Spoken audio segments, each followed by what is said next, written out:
হয় ভাই এটা কথা ক'ব লাগিব যে আলফা স্বাধীনৰ এখন প্ৰেছ বিবৃতি আৰু আলফা স্বাধীনৰ সেই প্ৰেছ বিবৃতিৰ পিছতে এক প্ৰকাৰে ৰাজ্যত এতিয়া ববাতাংক দেখিবলৈ পোৱা গৈছে আৰু এই যিটো দিছপুৰৰ এই যিটো লাষ্টগেটৰ পৰিৱেশ এতিয়াও সম্প্ৰতি দিছপুৰ লাষ্টগেট অৰ্থাৎ সন্মুখত অসম সচিবালয় আৰু তাতে মন্ত্ৰীসকল থাকে মুখ্যমন্ত্ৰীৰ আৱাসগৃহ আৰু সেই আৱাসগৃহৰ সন্মুখত আপোনালোকে দেখিছে যে বৰ্তমানো যিটো বোমাৰ বিশেষজ্ঞ দল সেই বোমাৰ বিশেষজ্ঞ দল আৰক্ষী নিৰাপত্তাৰক্ষী আহি ইয়াত উপস্থিত হৈছে উপস্থিত হৈ পেলাই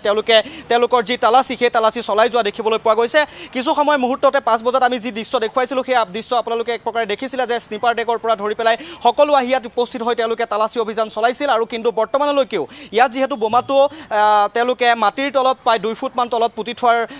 সন্দেহ আছে বুলি তেওঁলোকে সন্দেহ প্ৰকাশ কৰিছে আৰু আলফা স্বাধীনেও যিহেতু সেই কথা জনাইছিল আৰু সেই নিশ্চিত কথাৰ পাছতে এতিয়া এনেদৰে তালাচী চলি থকা দেখিবলৈ পোৱা গৈছে আৰু তেওঁলোকে মাটি খান্দি তালাচী চলাইছে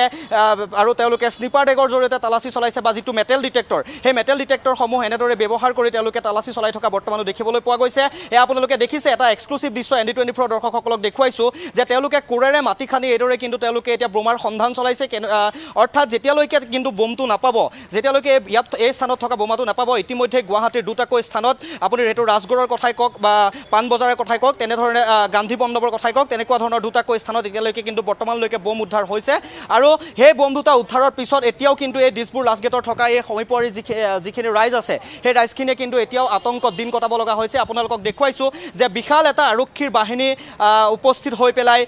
বোমা বিশেষজ্ঞৰ দল উপস্থিত হৈ পেলাই স্নিপাৰ ডগ আৰু এয়া যি মেটেল ডিটেক্টৰ এই মেটেল ডিটেক্টৰসমূহৰ জৰিয়তে এইদৰে তালাচী চলাই থকা দেখিবলৈ পোৱা গৈছে আৰু দীৰ্ঘ সময়ৰ তালাচী অৰ্থাৎ প্ৰায় 2 বা 2.5 মান বজাতে সেই যিখন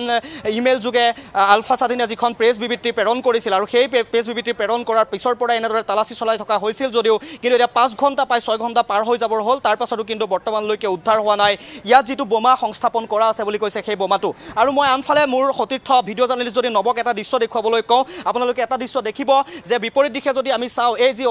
অসম সচিবালয়ৰ সন্মুখভাগৰ যদি দৃশ্য দেখোঁ ইয়াত এনেদৰে ৰাইজ এতিয়া মজুত হৈ আছে আৰু তেওঁলোকে বোমা আতংকত এক প্ৰকাৰে দিন কটাব লগা হৈছে এয়া মই সমগ্ৰ পৰিৱেশ দেখুৱাইছোঁ আৰু এইদৰে ৰাইজসকল ইয়াত এনেদৰে উপস্থিত হৈ পেলাই প্ৰকৃততে বোমাটো উদ্ধাৰ হ'বনে নহয় বা তেওঁলোকে এনেদৰে গোটেই ওৰে নিশাটো তেওঁলোকে আতংকত দিন কটাব লাগিব নেকি এই সকলোবোৰ তেওঁলোকে এনেদৰে পৰ্যবেক্ষণ কৰি আছে কিন্তু বৰ্তমানলৈকে আৰক্ষীয়ে এই যিটো এই ৰোডটো ক্লজ কৰি দিয়া নাই বা ৰাইজ আহিবৰ কাৰণে তেওঁলোকে কোনো ধৰণৰ এই নিষেধাজ্ঞা আৰোপ কৰা নাই আৰু সেইকাৰণে এনেদৰে ৰাইজসকল ঘৰৰ ভিতৰৰ পৰা ওলাই আহি পেলাই তেওঁলোকে যি এই আতংকময় পৰিৱেশে বিৰাজ কৰি আছে অসম সচিবালয়ৰ সন্মুখভাগত অৰ্থাৎ এই যিটো পথ এই যি মূল পথছোৱা এই মূল পথছোৱাত যিহেতু আমি গম পাওঁ যে ছুপাৰ মাৰ্কেটৰ পৰা দিছপুৰ অভিমুখে আপোনালোকে ৰাওনা কৰিবলৈ হ'লে বা বেলতলা অভিমুখে ৰাওনা কৰিব আপুনি যোনফালে নাযাওক লাগিলে এই পথছোৱা এই মূল পথছোৱা সকলোৱে ব্যৱহাৰ কৰে আৰু এই মূল পথছোৱাৰ সমীপতে এতিয়া এনেদৰে দেখিবলৈ পোৱা গৈছে যে আৰক্ষী বা বোমা বিশেষজ্ঞৰ দলে এনেধৰণে তালাচী চলাই আছে কিন্তু বৰ্তমানলৈকে উদ্ধাৰ হোৱা নাই যে সেই বোমা উদ্ধাৰ নোহোৱাৰ কাৰণে তেওঁলোক এতিয়া ইয়াৰ যি এইটো ঘন জনবসতিপূৰ্ণ এটা অঞ্চল আৰু এই ঘন জনবসতিপূৰ্ণ অঞ্চলৰ প্ৰতিজন ৰাইজে এতিয়া আতংকত দিন কটাব লগা হৈছে আৰু এটা কথা গুৰুত্বপূৰ্ণ কথাটো এইটোৱেই যে আলফা স্বাধীনে স্বাধীনতা দিৱসৰ আজি এই দিনটোতেই যি এক প্ৰকাৰে আৰক্ষীক বিফলতা কৰিলে সেই আৰক্ষীক বিফলতা কৰাৰ এটা হৈছে পূৰ্ণাংগ উদাহৰণ কাৰণ আমি এটা কথা গম পাইছিলোঁ যে আৰক্ষীৰ কথাই কওক বা আলফা স্বাধীনে এই যিটো এটা অতি ব্যস্ততাপূৰ্ণ অঞ্চল বা আৰক্ষী নিৰাপত্তাৰক্ষীৰ ইয়াত নিষিদ্ধ বেহু দেখিবলৈ পোৱা যায় আৰু সেই আৰক্ষী নিৰাপত্তাৰক্ষীৰ নাকৰ তলেদিয়ে যে আলফাই আহি ইয়াত বোম সংস্থাপন কৰি থৈ গ'ল এই মুহূৰ্তত কিন্তু সেইটো এটা ডাঙৰ কথা আৰু এতিয়ালৈকে যিহেতু বোমটো উদ্ধাৰ কৰিব পৰা নাই আৰক্ষী উচ্চপদস্থ বিষয়াসকলো আহি ইয়াত উপস্থিত হৈছেহি এটা কথা কৈছোঁ যিহেতু অসম সচিবালয় আৰু অতিকৈ গুৰুত্বপূৰ্ণ এই গুৰুত্বপূৰ্ণ এলেকাটোত কেনেদৰে আলফাই আহি পেলাই বোমা সংস্থাপন কৰিব পালে সেইটো এটা ডাঙৰ কথা আৰু আমি জানিছিলোঁ যে 2004 চনত যিদৰে সমগ্ৰ অসম ধেমাজি যিদৰে ৰক্তাক্ত হৈ পৰিছিল সেই তেনেধৰণৰ পুনৰ যে কাহিনী নহওক সেই কাহিনী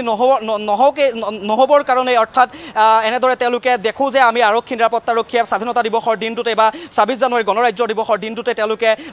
নিৰাপত্তাৰক্ষীৰ নিষিদ্ধ তালাচী চলায় কিন্তু এই তালাচীৰ অন্ততো আৰক্ষীৰ নাকৰ তলেদিয়ে তেওঁলোকে এনেদৰে বোমা সংস্থাপন কৰি থৈ যাবলৈ কেনেকৈ সাহস কৰিলে এতিয়া এইটো সময়ত এটা ডাঙৰ কথা আৰু আমি ইতিমধ্যে কৈছোঁৱেই যে মুখ্যমন্ত্ৰী মহোদয়ে এই গোটেই সমগ্ৰ ঘটনাটোৰ ওপৰত মন্তব্য প্ৰকাশ কৰিছে DGP মহোদয়ে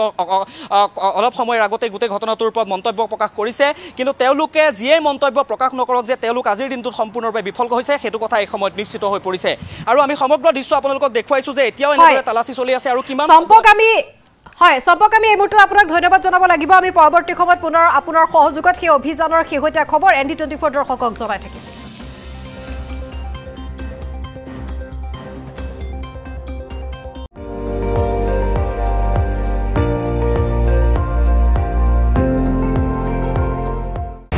আপুনি চাই আছে ND24 সৰ্বশ্ৰেষ্ঠ নহয় সৰ্বোত্তমৰ দৌৰত